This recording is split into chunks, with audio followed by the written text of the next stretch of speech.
already starting off. Oh, wait, let's shut this door. It's going. I think it has to rotate. Oh, you probably want Why can't you use... rotate your phone. You can't turn your phone while recording. So we have to do it. Have to do it like that? Yeah. Why can't you do it the other way? Don't mind us. We don't love live. And now I'm looking at my battery life and I see that it's got 9%. So, you know. Okay, we'll make it. We'll make it quick and make it pretty while Jen eats her little lunch.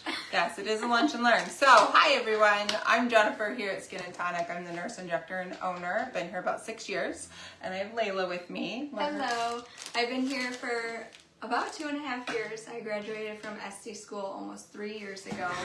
And I kind of went into everything. It was really weird. I just started going there every Friday for a facial. And one of my friends was there. And I was like, oh my gosh, like, I love skin and I love doing all this stuff. I'm like, why don't I just go to school for this? So that's what I ended up doing. I joined the next class, graduated in 3 months. And then I kind of looked around for places to work. And I always knew I wanted to be more like in the medical field of things.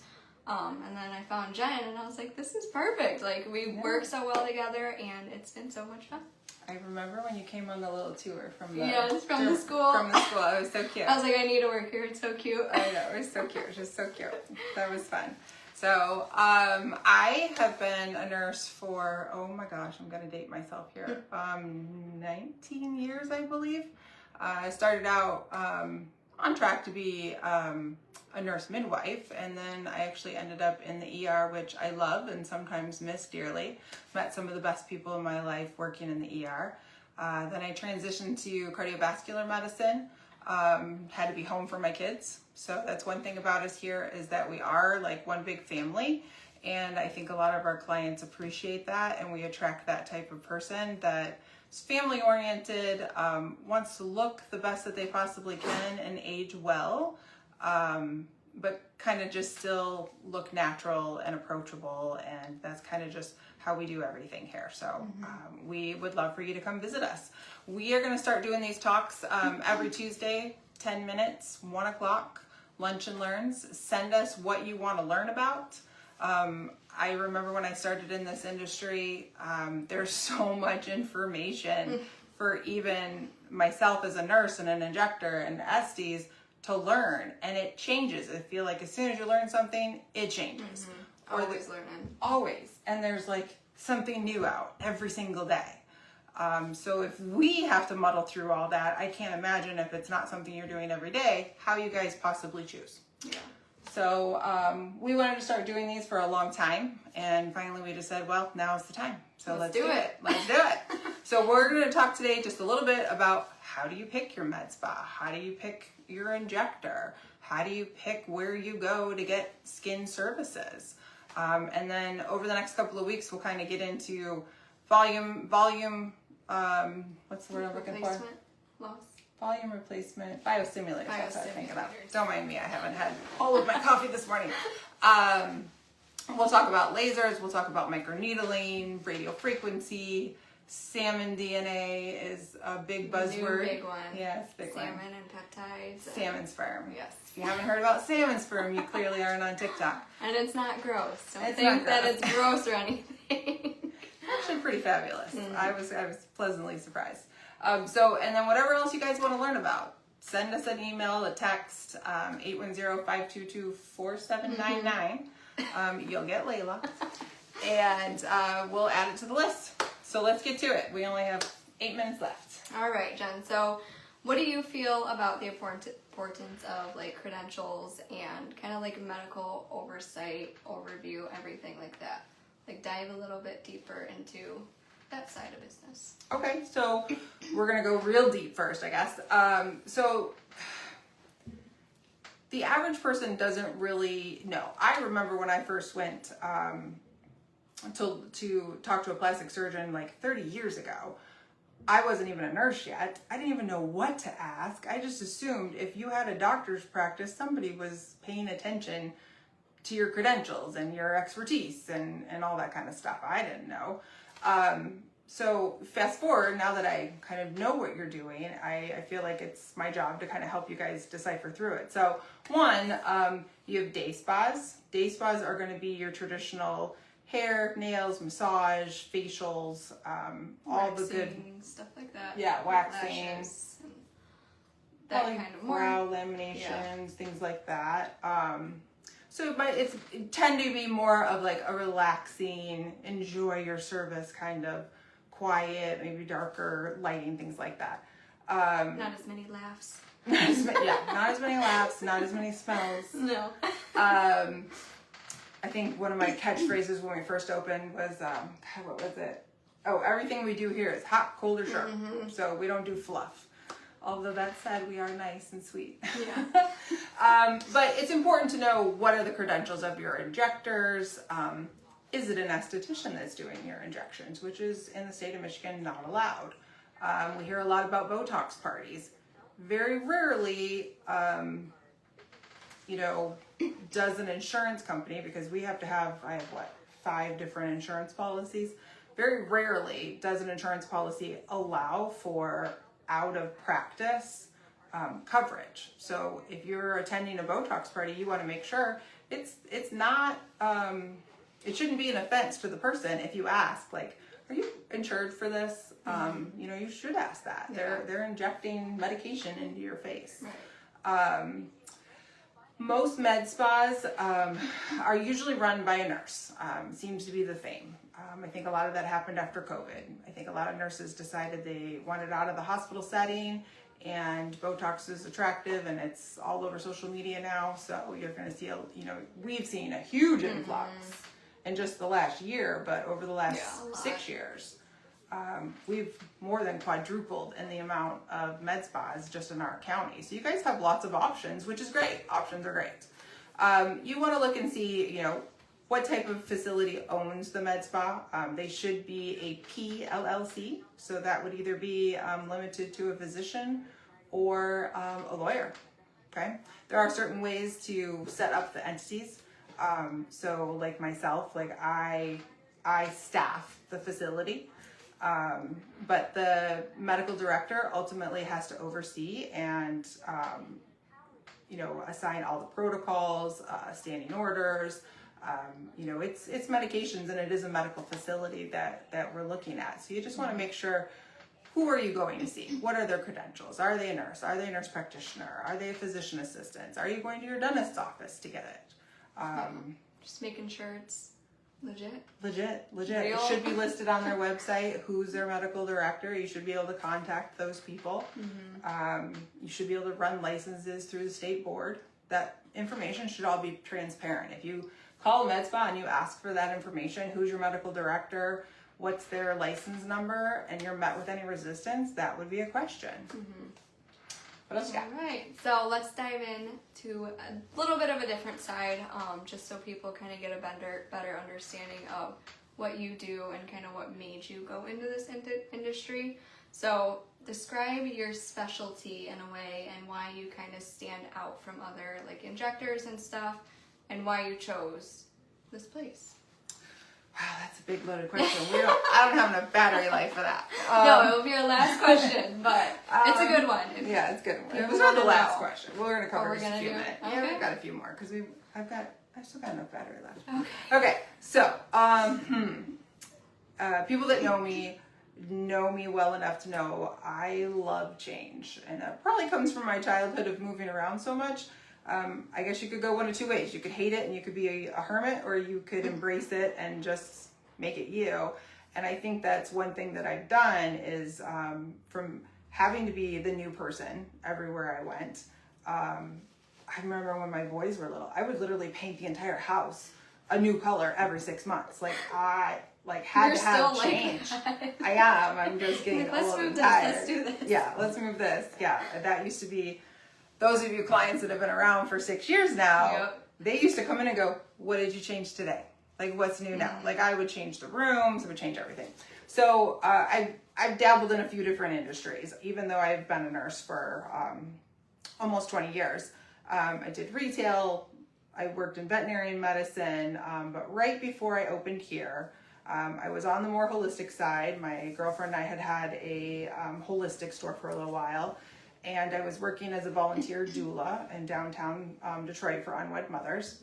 But I was also doing interior design and home staging for one of my girlfriends that does real estate, and I really loved that. Yeah, that would be right up your alley. Oh my God, I love it, but I have no background in it. I just loved it. I did some commercial design, which was, if you've ever been to Health Saloon, all those. I was experiencing TMJ and migraine problems, have had them since I was young.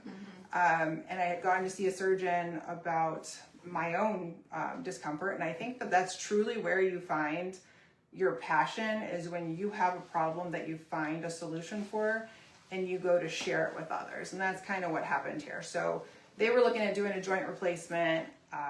Long story short, like, they're projecting, but mind you, in 10 years, you will probably be wired shut, because replacing the jaw joint, it's one and done. It's not like a knee or a hip, like you can't do it multiple times.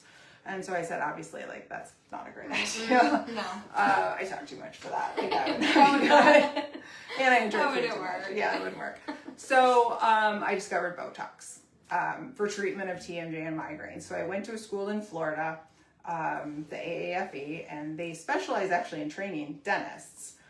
So I did the full TMJ migraine trigger point therapy training, and they also teach you the aesthetic components of it. So I kind of went into it more for the medical components, but came out with both the knowledge of the medical and the aesthetic benefits.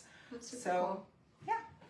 That's kind of what got you into all of this. That's kind of what got me into all this, believe it or not. I used to do Botox at my kitchen table, and now here we are. And I have the cutest little room. Well, let's look through here and let's figure out, you decide what other ones you think are the most Kind of I mean, obviously, like, important in a way. safety, sanitary, obviously if you walk into a place that's not clean, I think that's pretty common knowledge, like, you know. Ooh, that. let's do some red flags. Oh, red flags. Red flags to watch out for. Ah. That's a good one. I feel like that's kind of like a trend too, in a way, like going over what is. Yeah, okay, you basically. read them off and I'll elaborate. All right, so some red flags to kind of look out for when you are looking for a med spa, even like dental offices, wherever you're going. Prices that sound too good to be true. Oh no, come on now. You know how this goes. I mean, prices that are too good to be true, they are too good to be true. Yes. I see a lot of like, it's like, oh, come in today at this time for $200 lip filler. Like, what's going in your lips? You never know. Don't get me wrong. Sometimes I'm like, dang, like, Yeah. I want to get lip filler for $200. The product isn't even that cheap. So you've got a few different scenarios here. You might be a world-class, like, top plastic surgeon injector, because they are one that I know of in Michigan, that is buying in such bulk or has purchased so many equipments or done so much advertising for the company that he gets the product in droves for free. Yeah. And he can offer that discount, right? Because ultimately, he wants to get you in the chair so that we can now talk about plastic surgery, right? It's a feeder. It's a what do you call it? It's a hook. It's a hook. It's a hook. You know, it doesn't mean that they're going to do a bad job, but generally there's some sort of hook. Yeah. What's the next one? No medical supervision or consultation. I feel like we kind of went over that at the beginning in a way, like not having a medical director or having somebody that's doing a treatment that's not actually licensed. Yeah. Stuff like that. You should check and see, like, you know. Ask, like, while you're there getting a treatment done, ask them. Ask. I mean, honestly, truly, I love when my clients refer clients. I think we tend to get a similar type person, a similar type goal and objective, and that they're just a real good fit. But the benefit to that person is they've got someone vouching for where they've been going. So I think that's huge.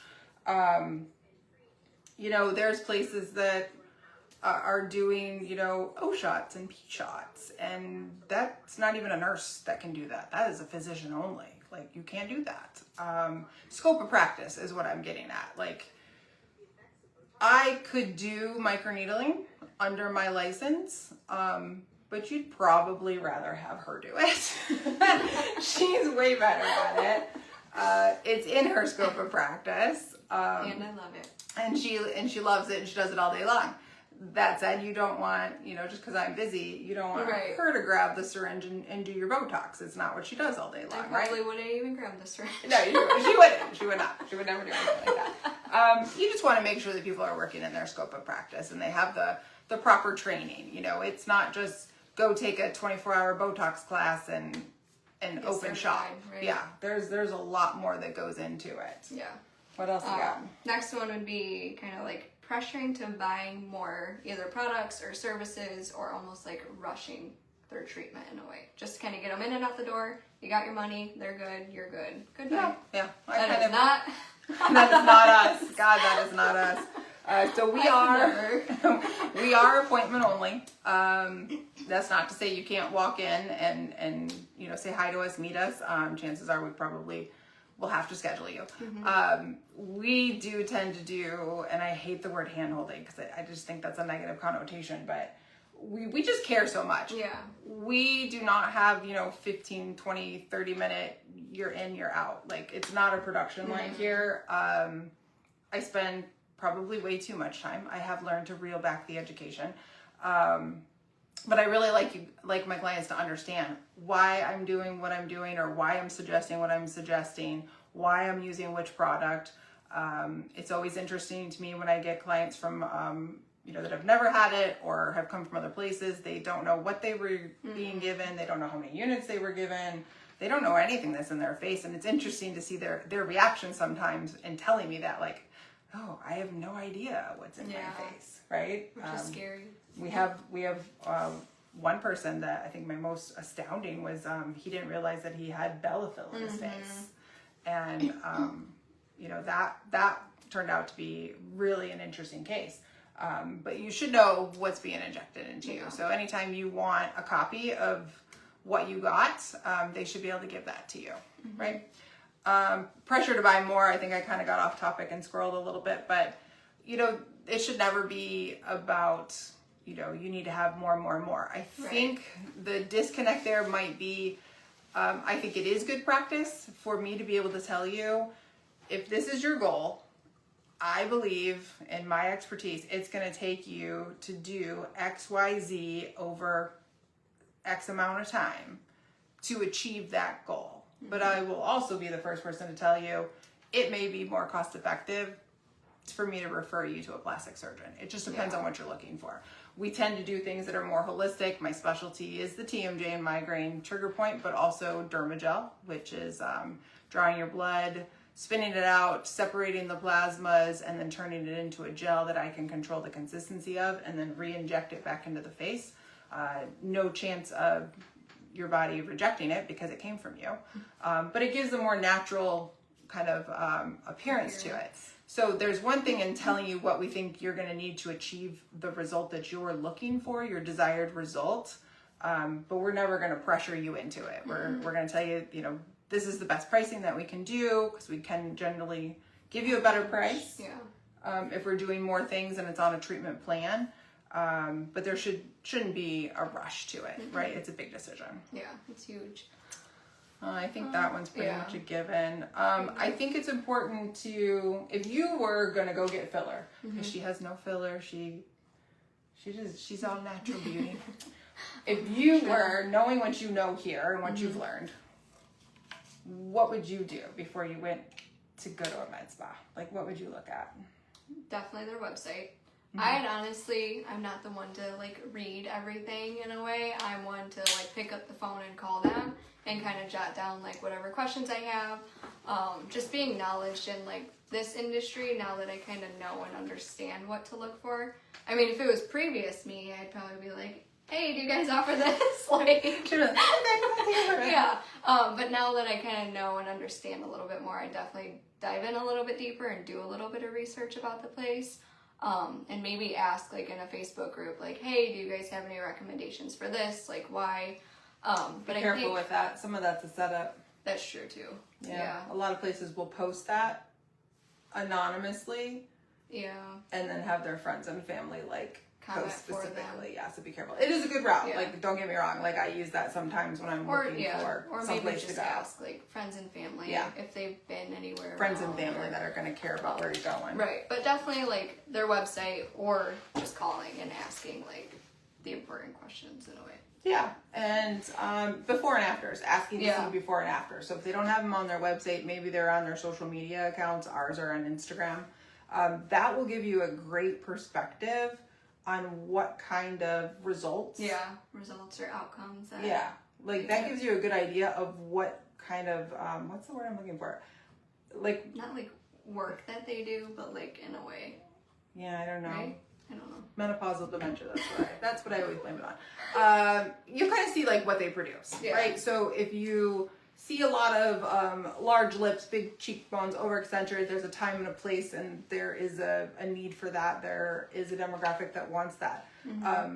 If that's what you're seeing all over the Instagram feed, that's probably more the aesthetic that they Are going are for. producing, Yeah. right? So if you see more subtle, realistic, kind More of focused natural on in a skin, way. natural, just Yeah. kind of highlighting and replacing the natural loss of aging process, then that's probably going to be what the outcome that you're Yeah. looking for is what you're going to get. Yeah, and I've even had clients like multiple times, like a new client, they'll text me or call and say like, oh, do you have a before and after of this certain like treatment?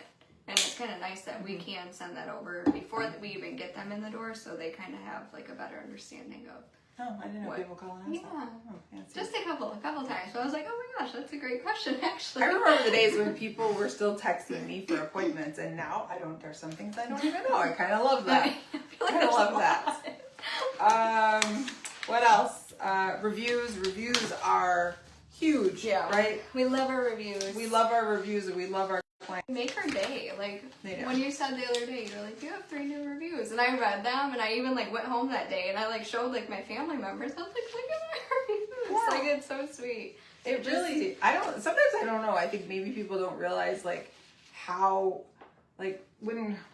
Because most businesses have those little cards like, leave us a Google review. We That's all what know we why do. everybody wants Google reviews, right? Because it does help generate new business.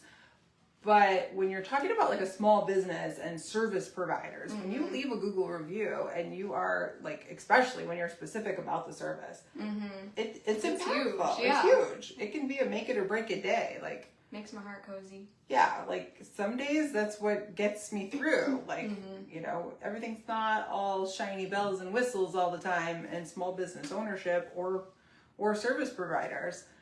So when you get those, sometimes it's like, okay, this is why I'm doing this. So Yeah, they makes do you- mean a lot. And if you see like some bad reviews, you know, look at the trend. I think you guys are all smart enough to figure that stuff out.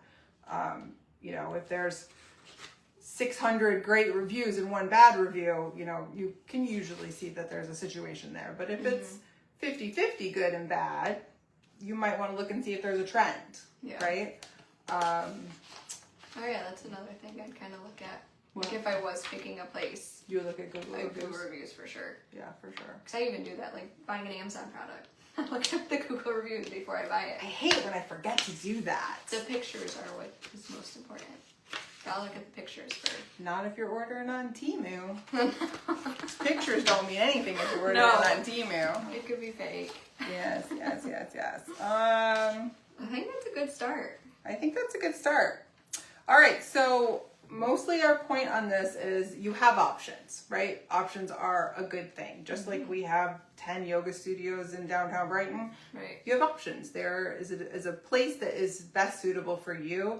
And, you know, during your consultation or your phone call, you should be able to start to get that feeling of, do I feel comfortable here? Do I feel comfortable when I walk in the door? You know, but arm yourself with a little bit of education. Do the background. This is your face and your body, so you know what you're getting and you know who you're getting it from. So, any other topics? I think next week I know Lee is dying to come out here and say hi to you guys, but she wants to. She is. She's got like a whole list of things she wants to talk about. So I don't love being on camera. You guys that know me, and you know that. I know. Why is that? We're so shy. But Lee's dying to talk to you guys. This was a good one. Yeah, this is good. I think it's easier when there's multiple people. Yeah. But Lee wants to come and talk to you about microneedling versus RF microneedling. So, which is a question we get all the time. Do we? Once in a, I mean, I wouldn't say all the time, but once in a while, like. It's a common question. Yes, it's a common question for sure. Yeah. What is cryo?